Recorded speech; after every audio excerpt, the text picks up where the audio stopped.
So when you have PTSD, psychological, MTBI, concussion, which is cognitive in the brain, and then you have moral injury, which is spiritual, these are three completely different domains. So when you're experiencing trauma, it's being processed in multiple domains. And that's one of the issues that most people, especially medical professionals, do not grasp very well.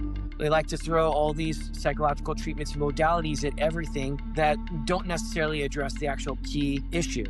So it's very important to parcel those things out. Make sure you identify where that problem, where that trauma is, and then provide the appropriate treatment and solution for that. Revolution of common sense. Revolution of common sense. A revolution of common sense. Truth was once common sense, but today, truth is uncommon. Explore biblical truths around faith, business, and politics with Peter Demas. Uncommon sense in current times.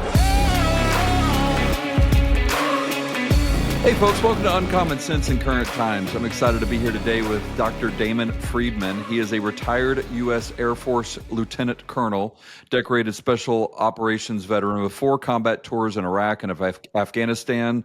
He is the founder and president of Shield of Faith Missions, a nonprofit dedicated to helping veterans overcome PTSD and trauma through a holistic faith-based care. He holds a doctorate in intercultural studies from Fuller Theological Seminary, completed executive education at Harvard. He is the producer of the award-winning documentary Surrender Only to One. But his mission is simple: to help warriors rediscover purpose, healing, and identity through Christ. So, Dr. Freidman, thank you so much for being here. I appreciate you being here. Yeah, absolutely. And thank you very much for the opportunity. Big fan of your podcast. Love your guests. I love your angle. And thanks a lot for doing this great work. People need to hear more about what you have to share and all the good news. So thanks a lot.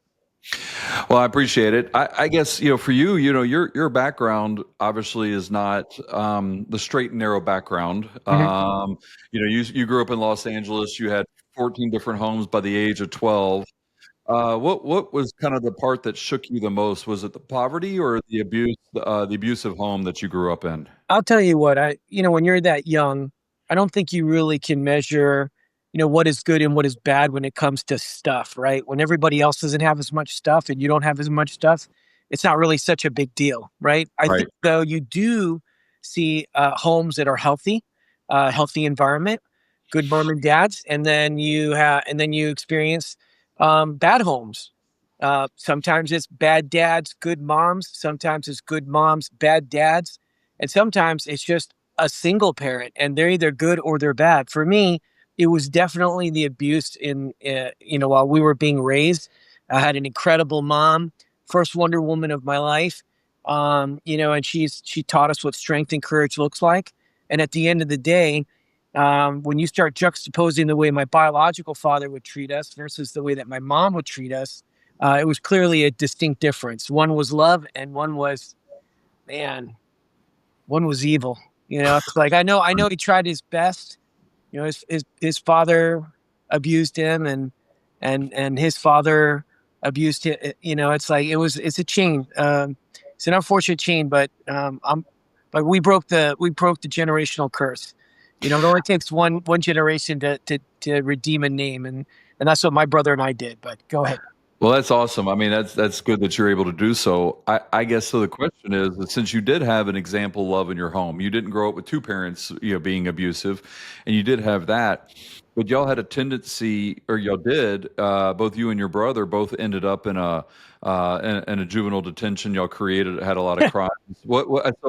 So I mean, I grew up with 2 loving parents, and I also didn't have the best path either to start. But what was what do you think prompted that? Was it a rebellion to your father, or was it because of everything that was happening? Like, if you had to give an excuse, what would that excuse be? I'll tell you, my brother and I were a handful, and at the end of the day, the influence around us was negative. It wasn't a good example. The kids that we were hanging out with also had the same kind of situation at home. Single mom, usually a really deadbeat dad or a bad dad in some capacity, or no dad at all. Poverty is an interesting thing, especially when you don't have much. I just think it was a product of my environment, but also, my brother and I were young kids, very inquisitive, ambitious. We like to think outside the box. So I think even as, young kids, we started thinking like operators, trying to figure out how to beat systems, bend until breaking rules.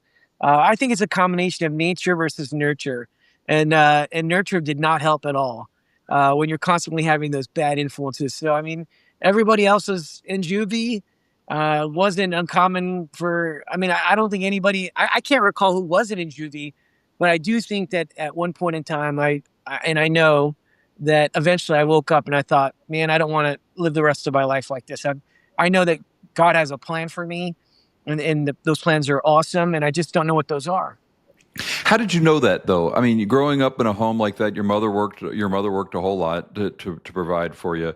Your influence was obviously more street driven. So how did you Mhm. know that God had a plan for you? How did you know of God? How did you know that any of that existed? So I will tell you that when you're that young, you know what is bad, and you know when something is not good. I know that sounds so simple, but in reality, when I was in juvie, it's the first time that I prayed. I was thinking about how much of a loser I was, and those were words that my biological father would share often with me.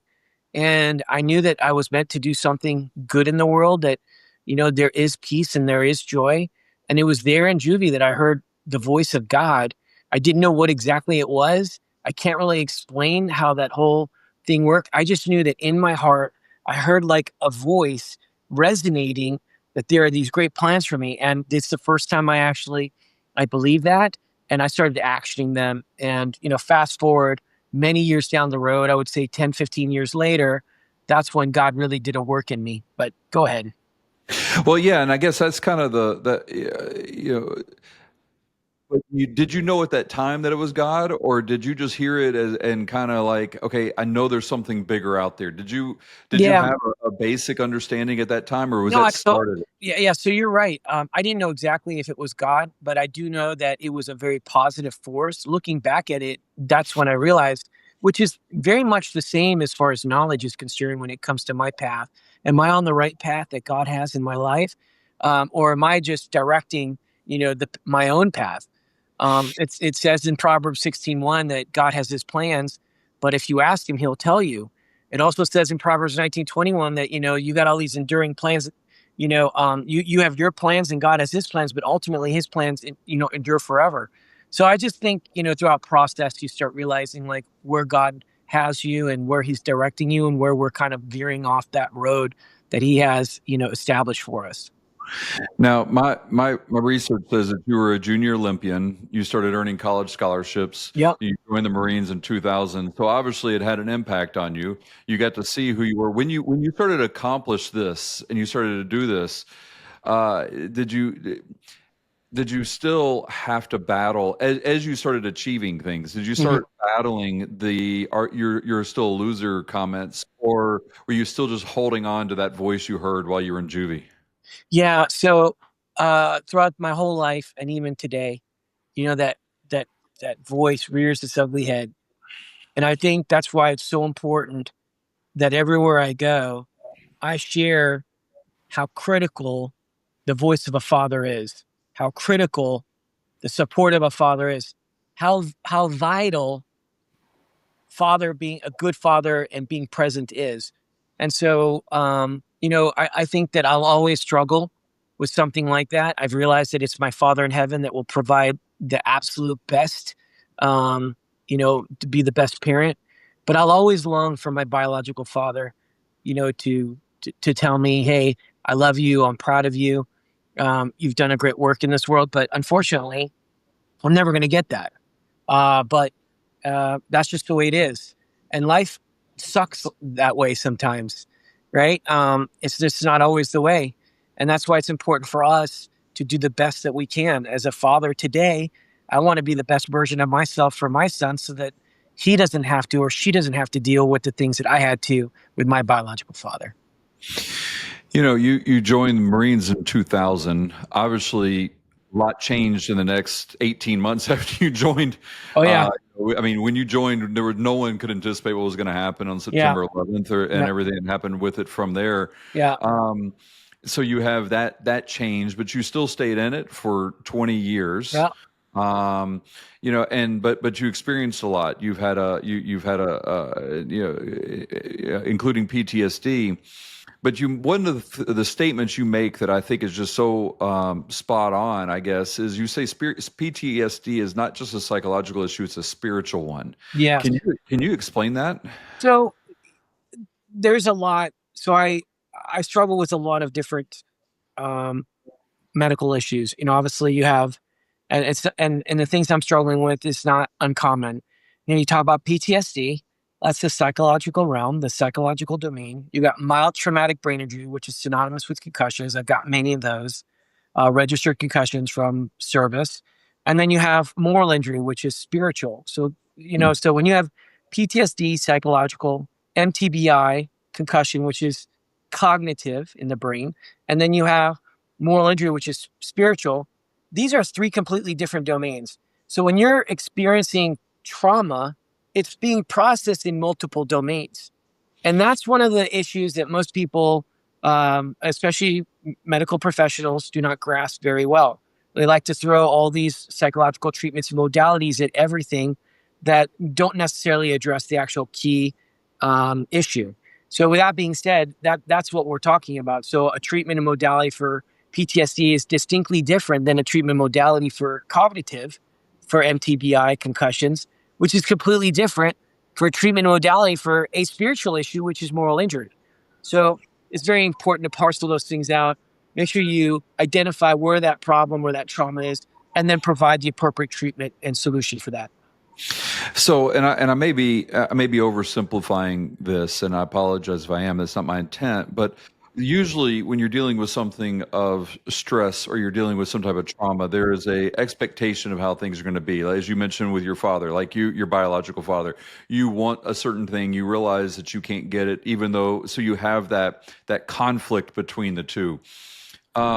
You had the strength and the foundation, and a supernatural strength and foundation with your relationship with your spiritual father. How did trauma impact that in this situation? So trauma is an interesting thing. Trauma can destroy a man or it can make a man. I say that because there's a crossroad for any human. A psychologist once told me that, when when a catastrophic event happens on a man's path, right? It's a T intersection. And I found this very interesting, that individual would become an empath, or that person would become, a narcissist, right? Right. And it's interesting because a lot of people that deal with trauma become very narcissistic and they don't know it. And a lot of them have this victim mentality, and then the whole world revolves around them and their trauma. And it's month in, month out, year in and year out. It's all about that. I mean, the conversation doesn't go much further until the trauma is kind of communicated. On the other side, right, you've got the empath component, which is the path that I took.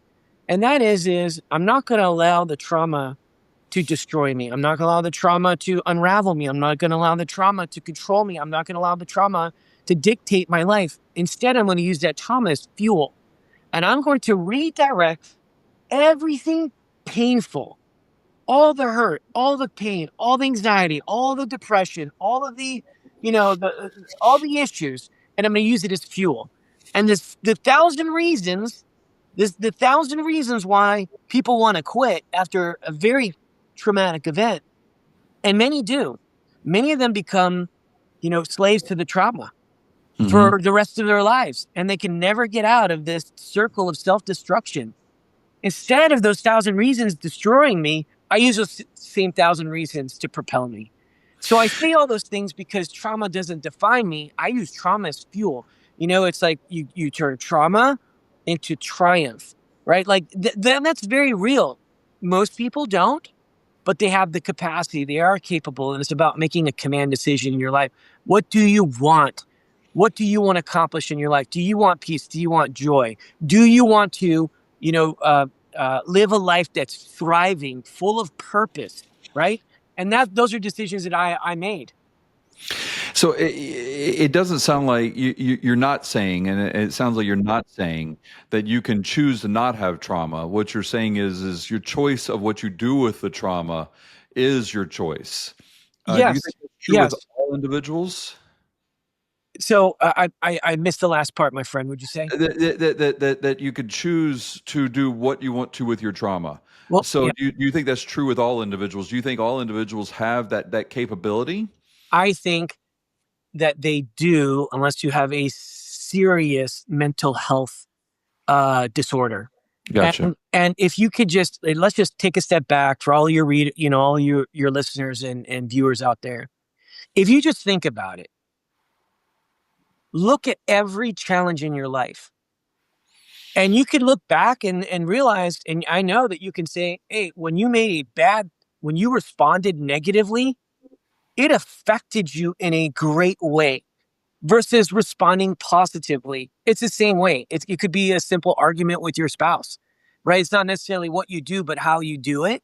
And it's not just with trauma, it's with the everyday challenges. Right. And so for me, I could have an adverse reaction, but at the end of the day, uh, I'm the only one that's going to be suffering.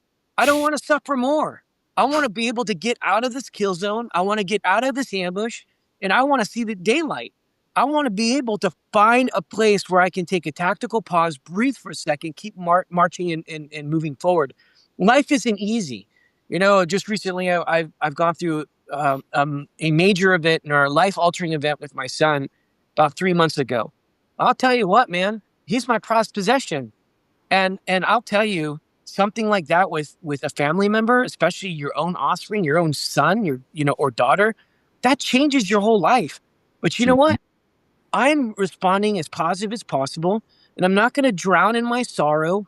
There's nothing I can do beyond my giving all my best and my resources and my services and being as optimistic as possible, because that's what the situation deserves. And it's no different in any other circumstance in our lives. I'm not saying you don't feel sorry for yourself for a moment. There's no problem in, maybe crying a little bit over some spilled milk. But man, don't let it control you. I always give ourselves, 24 hours. When something bad happens, you have 24 hours, unless it's a life altering event. Please give me a little bit more time. I had a month or so because I needed it. But in Right. all reality, it's what makes me, it's what defines me. Anybody can act positive when everything's going well, but how do you really respond when your whole world starts falling apart? And sometime in everybody's life it happens, but you get to dictate what the outcome looks like.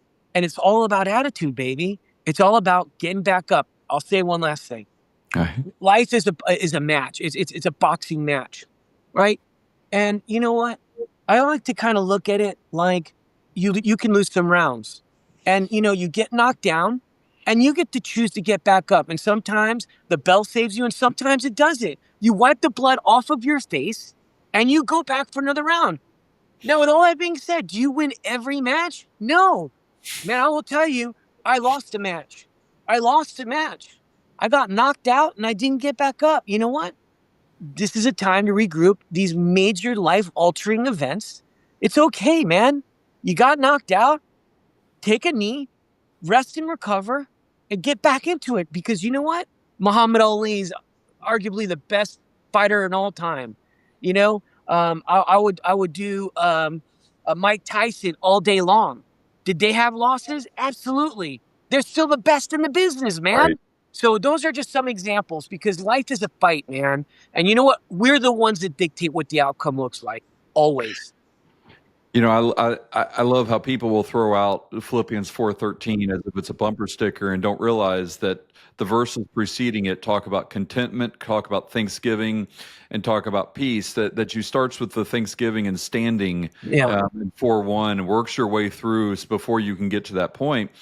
And I think people just think it's going to be easy, and when it's not, then Yeah. they give up. So how do you deal with those issues? So with Shield of Faith missions, how do you deal with those issues? Because obviously you're dealing with people that are coming to you with trauma. Yeah. You're dealing with people who are handling it for different levels and different levels of strength and endurance. So Hmm. so how do you handle it with a variety of people that you have to handle? At the end of the day, everybody brings, they have their challenges, and that's why they come to SOF missions. And some people are a little bit more maintenance than others. And at the end of the day, we're going to love on each and every warrior. Our staff is very familiar with trauma. Our staff is very familiar with not only the problem, more importantly, the solution. So we're going in with a distinct advantage because we understand when people are broken or people are struggling or people are at their wits end. We understand what it's required to get them out of that cistern, that dark black hole, right? Throw them a rope and bring them out, and extract them out of that place. All we ask is for respect. That's all we ask for. We understand that life is hard. We understand your journey is overwhelming. We understand your burden. So we've got a great staff. We also have a staff that's filled with solutions, and that's why we do so well, right?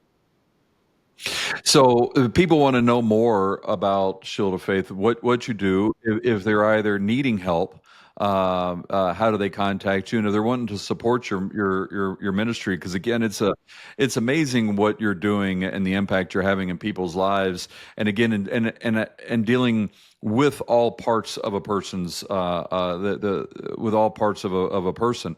So how do they find out about it? Where do they go? How do they find out more about what you're doing? All of that. Yeah, just go to sofmissions.org Okay. or shieldoffaithmissions.org and just click on, we have our Be Resilient program. Check it out, learn more about it, and apply. It's that easy. And if you're out there and you want to support a program where, all the money goes in, all the funding goes directly into the warrior, all of your donation. We have a donor that provides for all of our administrative costs. We're 95% operational, pretty much Wow, that's coverage good. every year. And so, we want to be able to be as faithful as possible with every cent that we get. And we're excited about the efficacy of the work that we do. We've got incredible staff of 20 to 30 healthcare practitioners. We have clinics running just about every month. And we've got the best in the business. If there's anybody out there that's listening that needs help, go to sofmissions.org. Let us help you. It's free. And for those who qualify, and are selected, it's completely free. We fly you in and we take care of business. Well, I thank you for what you do. I praise God for you responding and responding not only in dealing with Shield of Faith, but even responding as a 12-year-old, 14-year-old. When you were in juvie, you responded then too, and that's not always easy when the environment's telling you not to. So I appreciate you, and I thank God for people like you who have that type of endurance and grit, and I thank you so much for doing that. Well, you know what? I'm not the only one. I'm the one with kind of the mouthpiece right now where I'm able to tell my story. And there's a lot of really great leaders out there that started off in a very difficult situation. And many of them decided to make their, lemons into lemonade. At the end of the day, I always ask everybody, what will be your legacy? What will they say about you? And it's important that we recognize that we do care about what people think, because we do. The people that say, "Oh, we don't care," that's a lie. That's not even true whatsoever. And number two is what exactly are we doing to change and to help the next generation? I want to leave a footprint behind. My name means something to me. I want it to be associated with honor, integrity, and courage. And I want it to be associated with the fact that we have done everything we possibly could to empower people in order to become an unstoppable force for good. And that's what we're all about. SOF Missions is a direct reflection of my heart that loves God, loves our country, and loves our veterans.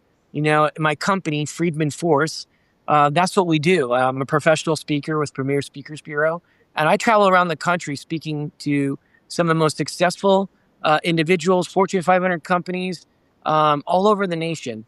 And I always give them the same spiel, right? With great power comes great responsibility, right? You can grab your trials, right? All your turbulence, all your trauma, and make it and turn it into triumph, baby. and you could turn into treasures, right? And that's what's most important. And that's what I'm trying to do. I'm trying to empower the next generation. And I really appreciate being on this podcast. By the way, you've got an awesome radio voice. So, if things Thank don't you work so out much. in your regular job, your radio voice is going to go well. I have the face for radio too. Does Yeah, that? no, that's like your podcasting video was. Yeah. hmm Well, I appreciate you. Thank you again so much, and thank you again for being on the show. Yeah, no problem. If I can, I just want to do one shout out real quick. Certainly. If you're a veteran, and you're struggling, man, I'm going to tell you right now, there are people around you that love you with all their heart. Mhm. Even if they're not present, it's possible that you burned every bridge. I've done that before. You may find yourself all alone, which I've done that before. I found myself all by myself. But the reality is that there's a God in heaven that loves you and knows you by name. And I promise you, man, I promise you that wherever you are, he will meet you. And SOF Missions will be there. Just reach out, inquire about our programs, and get the help that you need. If not with us, find someone somewhere to get help, because the world is better because you're in it. Much love from the SOF Missions family. Again, it's sofmissions.org. Many blessings to all of you. And thank you so much, bro, for having me on your podcast. You rock. Your show rocks.